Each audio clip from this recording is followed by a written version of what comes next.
Shqipëria ka publikuar listën se i përket ndeshjeve të marsit që do të ketë për kualifikuesit e botrorit, një listë e cila ka pasur disa surpriza të vogla, teksa Silvinho si radhëherë ka lënë jashtë tavlan se fjerin për zgjedhje teknike. Ishte i detyruar që të bënë pa Mario Mitaj në këto sfida shumë të rëndësishme, sidomos e ndeshja e parë me Anglinë, por është i rëndësishëm fakti që është rikthyer Armando Broja. Për gjitha këto, sa do të flasim me gazetarin shqiptar, i cili jeton në Danimark, por gjithashtu ka edhe një faqe e cila është i kushtuar kombëtare, si një faqe e cila ndiqet nga shumë persona në Twitter, jo vetëm shqiptar, por edhe të huaj në sajtë ndikimit që ka bëhet fjalë për Albanian Football dhe ne jemi sot me Redian Ara. Redian, përshëndetje. Përshëndetje Klaudio. Gjithmonë kënaqësi më kanë këto dhe e kanë prit me kohë tash këtë botrorin, sidomos kur vlun Shqipëria, kena 3-4 muaj pa luajtur Shqipëria, po shohim çfarë po vjen për botror. Emocione janë vërtet emocione shumë të bukura dhe kanë munguar këto emocione me Shqipërinë, por pyetja e parë janë është duke parë listën e Shqipërisë, çfarë shihet la lista?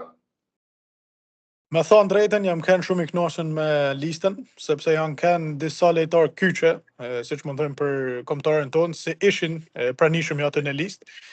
U pak e fjallë se Strakosha nuk ka më kanë listë shkak damtimit, Broja, Ismaili, ishin shumë lojtarë se ishin me dëshime. Po besoj se shumica atyre u grumulluan dhe me thonë drejtën më duk një listë okay. E kuptoj. Sa i përket Armando Brojës, çfarë shihet la, çfarë mendimi ke për faktin që ky njeri në fundit po vjen nga një histori dëmtimi e përsëritur, vetëm brenda janarit, në javën e parë të janarit të vitit 2025 u dëmtua 2 herë, është duke dëmtuar seriozisht dhe rrezikuar seriozisht karrierën e tij, po kur bëhet fjalë për Shqipërinë, merr avionin e parë dhe vjen më njëherë këtu. Çfarë mesazhi të lë ty nga Armando Broja? Bëhet fjalë për lojtarë që luan në nivele të larta në Premier League dhe nuk e kursen as pak veten për kombëtarët. Ta shumë për Armando Brojen kam fol gjithmonë vetëm fjalë të mira dhe vetëm fjalë të mira kam kërkuar për këtë lojtar dhe për këtë njerëz. Se ky nuk është vetëm lojtari më i mirë që kena nga ona cilësisë teknike, nga ona futbollit, po është edhe njeri i madh, njeri që e don atë llojon dhe e tregon për çdo herë se ky don me lut se s'ban për Shqipërinë. Janë disa lojtarë se ka herë dhe s'po them vetëm të Shqipëria, po edhe në për kombëtarë të tjera, se ka herë kërcejnë për kombëtarë, siç tha dhe vet. Dhe thonë hajt po bëj rikoperimin te klubi dhe po kthehemi 100%. Po ky ban sakrifica për kombëtarën dhe ban gjithë çat mundur thjesht për më kanë pranishëm te neshjet e kombëtarës. Është një gjë se shumë pak lojtarë bëjnë sidomos në Europë e në rreth botës. Është një tip duhet më kanë tip atletarët e madh, duhet më kanë sigur ata që janë Latin Amerikës, se vdesin për kombëtarët të na.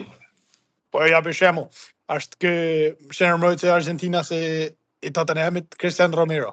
Me ba me shiku vitin e funit, nduket ka luajtur më shumë neshja për Argentinën se sa ka luajtur për Tottenhamin. Sepse lot për Argentinën sakrifikon veten, fut veten në rrezik, atëherë dëmtohet prap, rikuperohet tek Tottenhami e kthehet me Argentinën prap. Domethënë se prioritetin e parë ka Argentina, sikur ka edhe Broja Shqipërinë. Është një gjesht i madh nga Armando Broja. Nëse dikush që do të dëgjojë këtë intervistën tonë, ndoshta nuk e kupton fikse atë ku ti dëshiron të dalësh, me siguri që nuk e ka parë asnjë ndeshje nga futbolli amerikan latin, sepse aty luhet vërtet një futboll burroror, është një futboll spektakolar, kështu që i gjithë ky krahasimi që ti sapo bëre bën shumë sens dhe ne sigurisht e krenohemi shumë me Armando Brojen për faktin se e jep veten te Shqipëria me gjithë ato rreziqet edhe duke futur karrierën e tij në mes.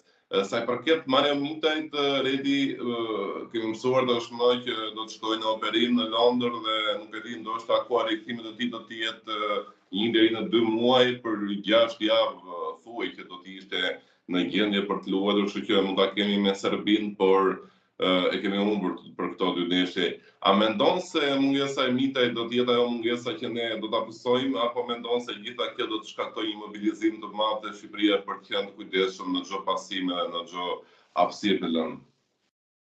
Me thënë drejtën, mungesa e Mitajt do të jetë sigurisht, sepse është një nga lojtarët që ka paraqitur më mirë kohët e fundit dhe siç e di, siç e kena mësuar nëpër konferenca për shtyp, është lojtari preferuar i Silvinhos. Ky flet gjithmonë mirë për të dhe e ka me drejt sepse për çdo ndeshje e ka bë Super.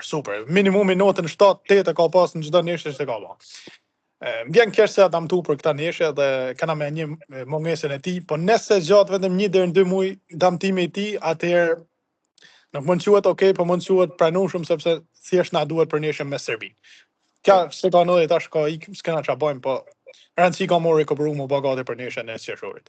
Po, sepse kur e mendon në fundit thjesht do humbi edhe ndeshjen me Anglinë që është një e rëndësishme, por që në letër supozohet që ketë humbur, kështu që nuk do jetë nga ato ndeshjet ku ne duhet të ta fitojmë patjetër për të qenë në garë sipas objektiveve tona.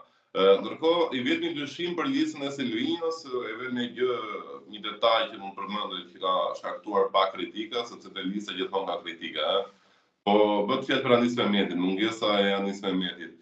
Silvinjo tha deri diku me drejt që kemi shumë emra në krahun e majtës sulmit dhe për këtë arsye çështje strategjie, këtë herë mungon dhe Taulan Seferi, mungon dhe Anis Mehmeti, nuk ja sot do të jenë herën tjetër.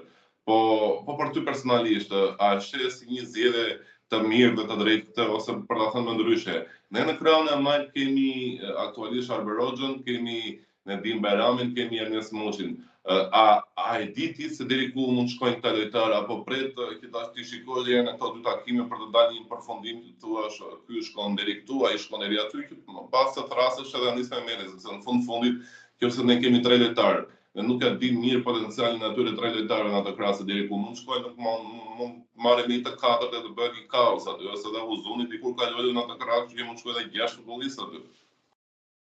Me thënë drejtën, mu më duket një zgjedhje të gabuar, sepse është një nga lojtarët që kanë më shumë në formë gjatë vitit, dhe sidomos muajt e fundit. Tek Bristol City lun një rol kyç dhe është një nga lojtarët kryesor, dhe Bristol City është të bën një sezon madhështor, janë ka shkojnë tek play-offet e Championshipit dhe ky është një nga krye arsyet sepse janë në atë pozicion që janë. Unë nuk e kuptoj se si nuk thirrë ky lojtar duke pasur boshllëkna në atë krahun e mojt, sepse kurse kena pa thirrë Mehmetin kohët e fundit, ka herë kena luajtur me Hoxhën, ka herë kena çu Bajramin atje se nuk është hiç pozicioni i tij, dhe kur ja përmenim Silvinjon, Ernest Muçin, se din me luajtur në atë pozicion, ai thotë nuk ka pozicioni i tij. Kështu se nga emrat që ka grumulluar kë, vetëm Arber Hoxha i takon më kanë lojtari asaj krahut. Atëherë unë nuk e kuptoj se si nuk grumullohet Anis Mehmetit, duke pas vetëm Arber Hoxhën atje. Për mua është totalisht e gabuar. Nuk pa tham se u dësht se s'ban me thirrë dhe me fut 90 minutat e 2 neshjet, po paktën me pas me veti, me pas si opsion, dhe mos harrojmë se jena kalosur në kundër Anglisë, ky është lojtar që lund në Angli. E një futbollin anglisë i fije më shumë se sa tjerë, përveç Armand De Bruyne. Kështu se për mua më duket totalisht e gabuar, po shpresojmë se ka drejt Silvinjo në fundit. Këtu ke drejt fakt, po përveç Anis Mehmetit e një mirë futbollin anglez dhe Ernest Muçi, se ka shënuar gol me 2 gola kundër Aston Villës, atëherë mban në ndëse. Po, duke ka shënu 3 gola, 2 në neshën e parë, 1 në neshën e dytë, po. Kështu që është dhe një detaj shumë i bukur. Atëherë Redi, sa i përket skemës se do të përdori Silvinjo, a mendon se ka ndonjë shans që të kalojë në skemën 3-5-2 pas mungesës së unitetit? Nuk ishte kënë gjë keqe me kalun në atë skemë, sepse na kena shumë sinërmbrojtësa të mira, kena Kuman që ka në superform këtë sezon, Ismaili dihet Chelsea se ka, Gjimshiti normal kapiteni, edhe Eni Amia ja të kalu një periudhë shumë mirë me Famalicão në Portugali, kështu se nuk ishte kënë skeme keqe fare, dhe nështa me lejtarë që ka grëmëllu, mund bëhet edhe kja, sepse ka grëmëllu shumë sinërmbrojtësa, ka grëmëllu dhe shumë sinërmbrojtës fëshor, kështu se ka mundësi. Nëse kjo do të bëj, kush mendon se do të ishte zgjidhja më e mirë për fashën e krahut, sepse 3-5-2 është një skem që është shumë e kushtëzuar, siç e di edhe ti, për faktin se është gjithë fasha e krahut që do ta bëjë një lojtar i vetëm, pra ai duhet edhe të jetë një mbrojtës i mirë, por njëkohësisht do të jetë edhe një sulmues i mirë. Okej, në krahun e majt besoj se edhe në këtë 3-5-2-shin Yasir Hasani nuk besoj të lëvizë nga pozicioni për vetë faktin që është një lojtar që mund ta bëj befasin në kalimin e befasis, mund zgjidhni ndeshjen nga momenti në moment, nëse prek topin vetëm një herë me një goditje. Dhe një ndeshje kundër Anglisë supozohet që ti është vetëm mënyrë se si mund fitosh apo mund nxjerrësh një pikë duke shnuar në një rast që edhe pa ju afruar fare zonës. Po në krahun tjetër mendon se do të ishte po një lëvizje, pra do të fusë një sulmues si ti Bajrami apo Arber Hoxha, apo do të fusë një mbrojtës aty në përfashën e krahut? Më thonë drejtën, me sot unë kjo pëlqen shumë Albert Hoxhën sepse punon edhe shumë nga ona mbrojtësit. Punon shumë nga ona defensive dhe mundet me fut edhe Albert Hoxhën nga ona majt dhe Yasir Hasanin nga ona gjatë, siç thënë edhe ti. Kja është një mundësia tjetër është edhe me fut Balliun nga ona majt, sepse ka lujt aty me Kombëtarën, ka lujt aty edhe me Vajkanën. Kështu se janë do mundësi se ekzistojnë. Kja skem është një skem pak se komplekse, sepse nuk mundesh me e bë krahun vetëm, është shumë vështirë, kështu se këtu duhet me kriju një treshe, një trekanç aty me shenër mbrojtësit, krahun e majt dhe me sfoshorin defensiv, se ndihmojnë njëri tjetrin. Kjo është e më e rëndësishme, se kush lun aty besoj se gjithkush mundet me bë një punë të mirë, një punë stabile. Thjesht ka rëndësi taktika më kanë në rregull, atëherë mund t'ja dalë. Po se për këtë me sfush, sa pret ndonjë ndryshim nga ana e Silvinjës, sa pret që me Don Berisha për shembull dizë rivendin në Ilber Ramadanit, siç ka ndodhur edhe te Lecce, apo mendon se i ka ta besuarit e tij dhe nuk i ndryshon. Megjithatë edhe kjo ide po fillon të rrezohet pak, se kështu për shembull flisim edhe për Taulan Saferin, i cili këtë herë nuk është fare as list. Për Taulan Saferin, në fakt ka kalu një formë të keqe te Bodrumspori dhe e kuptoj deri diku sepse nuk e ka thirr.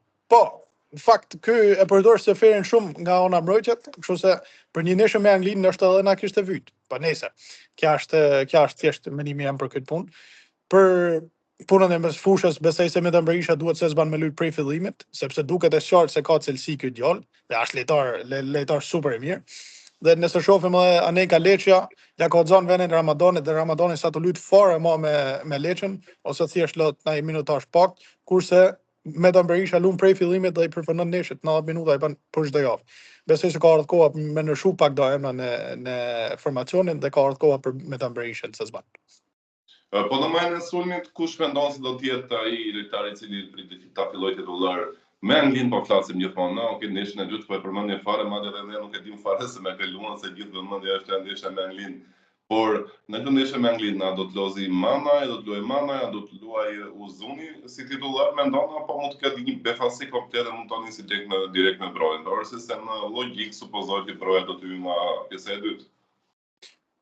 Tash unë tifaz i madh e Brojës jam, po unë kisha shujtur gabim nëse e fusin prej fillimit kundër Anglisë ose kundër Andorrës. Ky besoj se ka me luajtur sot me Evertonin 20 minuta, e jashtë duhet më kanë edhe me Shqipërinë. Me fut 20-30 minuta të fundit, thjesht për mos më rreziku tepërt e rritan timit të tij.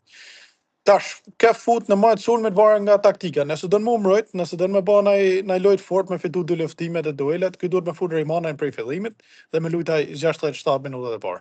Nëse do të më luajt më shumë nga ana e kundërsulmuesit dhe me bë kundërsulme të forta me lejtar shpejt, atëherë ja vyn më shumë mirë të Uzuni, sepse e dim se ka shpejtësinë dhe din me luajt mirë në hapësira, siç ka bërë te Granada dhe siç ato bëlla në Amerikë tash. Okej, edhe për ta mbyllur edhe një pyetje të fundit. Nuk e di si mendon Anglinë, a do të ishte më mirë nëse do të ishte Southgate i trajner apo Tucheli? Do të thënë për faktin që ne do të luajmë ndeshjen e parë me këtë trajner të ri. A jep kjo më shumë motiv lojtarëve të Anglisë apo mendon se ne mund të përfitojmë nga kjo, nga fakti që edhe vetë ai nuk e njeh mirë ekipin, sepse siç e dim zakonisht kur vinë këta trajnerë të ri, të cilët janë edhe me emër në skenën e futbollit ndërkombëtar, gjithmonë bëjnë ato zgjedhjet e tyre, ato eksperimentet e tyre, marrin 2-3 emra të rinj për t'i futur për treguar me një opinionin që shiko se çfarë bëra unë, se çfarë gjeta unë. Edhe këta lojtarë ndoshta do mos dalin për mirë, po dihet që kanë shumë motive, sepse duhet i tregojnë gjithë tjerëve që do trajneri nuk gaboi duke i zgjedhur ata. Çfarë preti nga kjo Angli? Me thënë drejtën, besoj se na vyn se ka ndru trajner sepse kena luajtur kundër Anglisë Southgate-it dhe na ka mujt 5-0 2-0. Ai ka pa fix. Ai ka ditë se më na shpëllku mbrojtjen. S'po them se na kanë një super ekip ako, po ai paktën e ka bë punë shumë të lehtë neshët me ne. Kështu se besoj se na vyn pak se kanë ndryshuar ndaj gjë. Me Sadion Thomas Tuchel gjithë karrierën e tij ka pas shumë vështirësi mes kundër ekipeve se losin mbrojtje. Kur kanë të Dortmundi, kur kanë të Chelsea, kur kanë dhe Bayerni, ka pas probleme kundër ekipet se mbyllën mbrojtje dhe thjesht e lajn lojën për ekipet e Tuchelit. Ky më shumë i vjen me lutje nga ana kundërsulmuesit, me lutje me kundërsulme dhe më mbyll mbrojtje vet. Kështu se besoj se mund bëjmë ndaj gjë nëse e kena taktikën në rregull dhe nëse dim se si shtrëngohemi mbrapa dhe dalim në kundërsulme të shpejta. Okej, Edit, përshëndesim, faleminderit. Përshëndes.